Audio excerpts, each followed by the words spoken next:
Ladies and gentlemen, the Beatles! February 9th, 1964. 73 million Americans tuned into CBS to witness what would become an iconic moment in music history. Four Liverpudlian lads took America by storm, performing All My Loving, Till There Was You from the Music Man, She Loves You, I Wanna Hold Your Hand, and I Saw Her Standing There. Given the over-enthusiastic response of The Ed Sullivan Show, it was time to strike while the iron was hot. It was time to make Beatlemania global. Enter United Artists and Walter Shenson.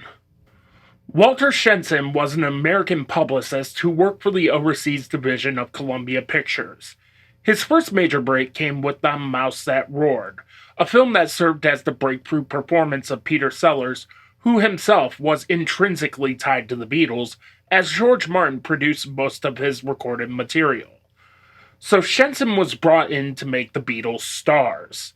His wife asked him the question, can they act? With his response being, I don't know, but I can't take my eyes off of them. How the Beatles performed on the first day of shooting.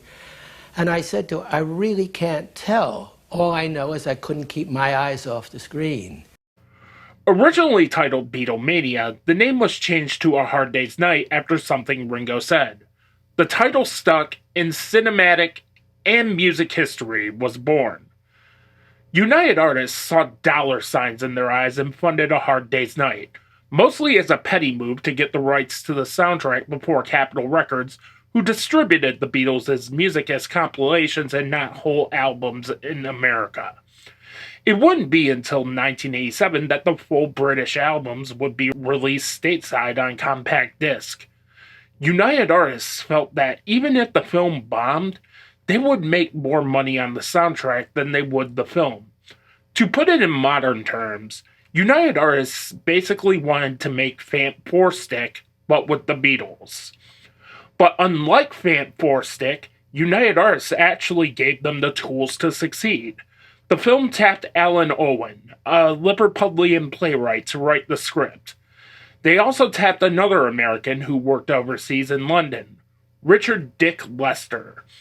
Richard Lester's first major contribution to film was the Running, Jumping, and Standing Still film, a 1959 short film that also featured Sellers and a myriad of actors who would go on to appear in Beatlemovia. The film was edited by Lester and Sellers and shot with Sellers' 16mm film camera. That film would go on to get nominated for an Academy Award in 1960 and was cited by the Beatles as their favorite movie, even going so far as to rent a theater out to watch it. It's also because of the Running, Jumping, and Standing Still film that we got Monty Python's Flying Circus and the overall Barefoot sketch comedy. Richard Lester signed on to direct the film because of how much the Beatles loved that film. United Artists was absolutely right, as A Hard Day's Night not only recouped its budget the first day it was released, but it is also widely regarded as a masterwork of cinema. All of this just to cynically retain soundtrack rights to the Beatles' music.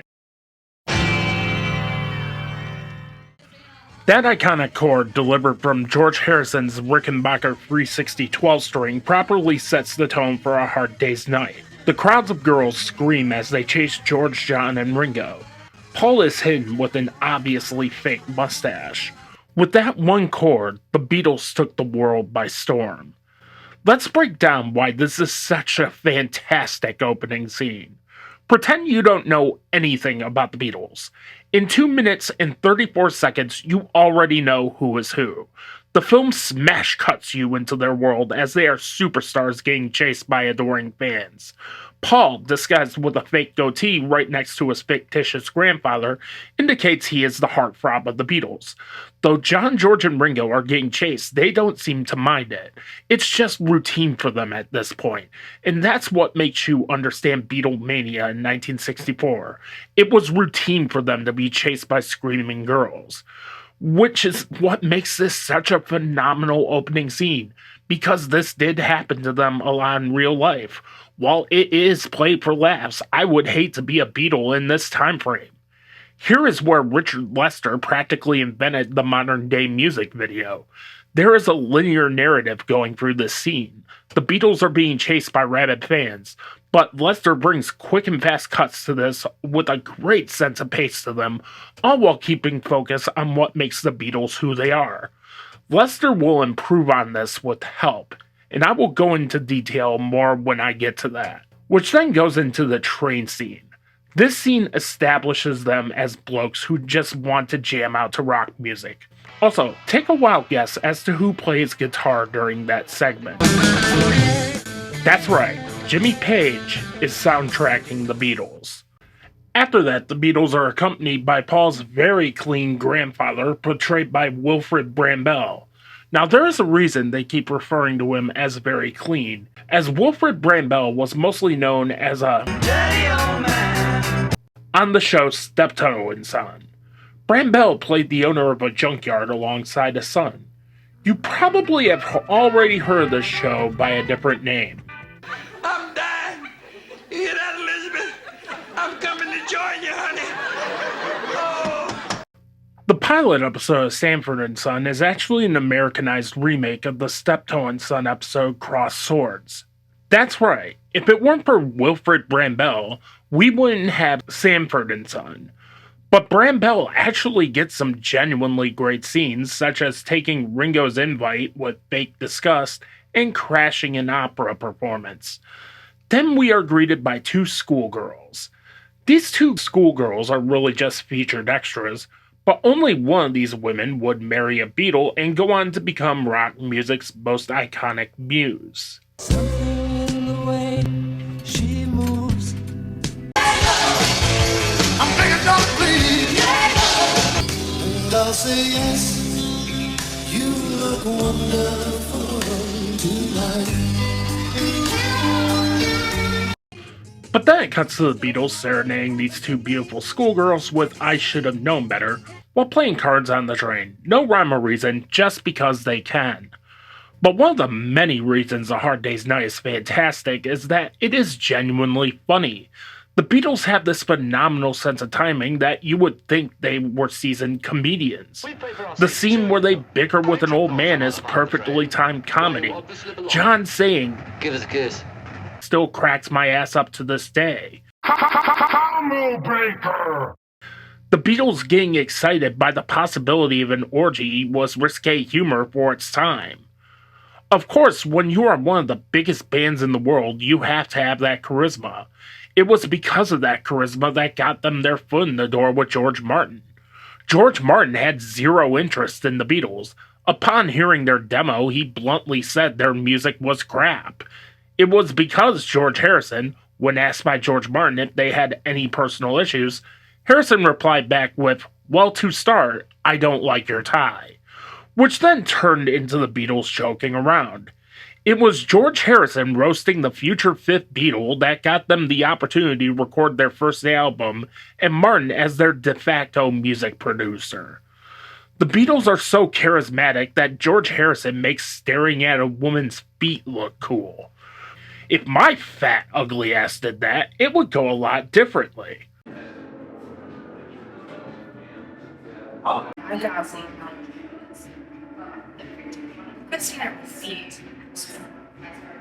There's a lot of slapstick, namely in the Fab Four taunting the old man outside of the train. There's a lot of wordplay, namely with their press conference, which reportedly was taken verbatim from actual press conferences, and Alan Owen just putting in their responses in the screenplay. Tell me, how did you find America? Turn left to Greenland. Has success changed your life? Are you a mod or a rocker? No, I'm a mocker. John gets the biggest laughs out of me as he plays with a toy submarine and cuts a measuring tape. There's even great background gags, such as the Beatles poking fun at Elvis by having an old man read about Elvis. If that isn't a poetic form of symbolism, I don't know what is. It's an absolutely genius joke. Then there is the music. Of their pop era, this is their most consistently good album. Controversial opinion time.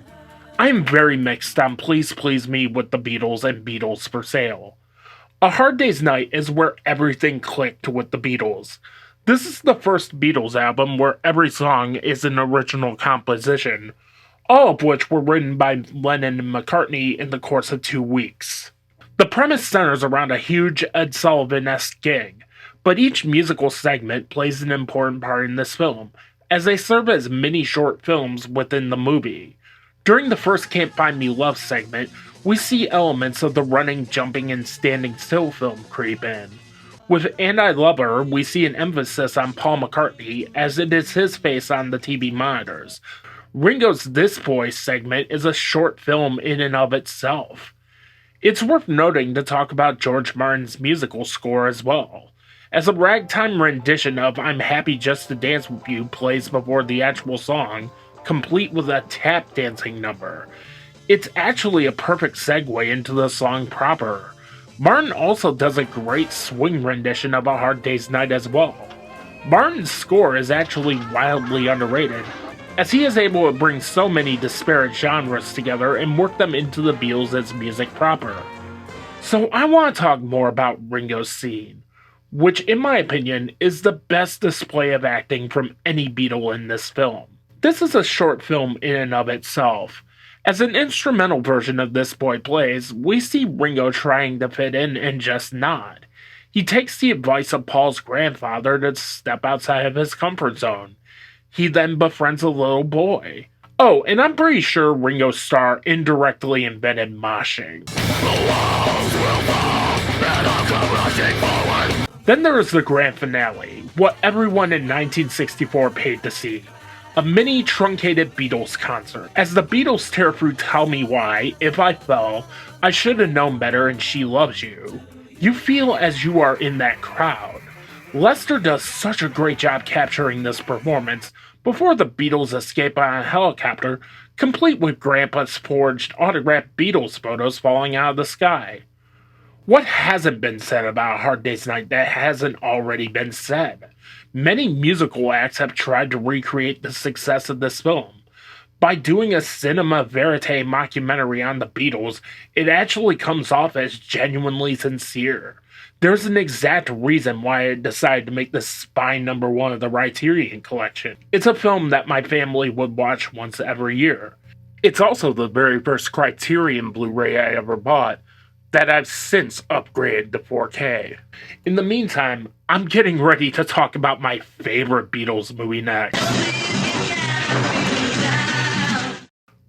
Be sure to like, comment, share, spread the word New Realms Media. Follow me on all my socials at New Realms Media. And until then, if I fell in love with you, would you promise to be true and help me understand? Rest in peace, Grandma and Grandpa.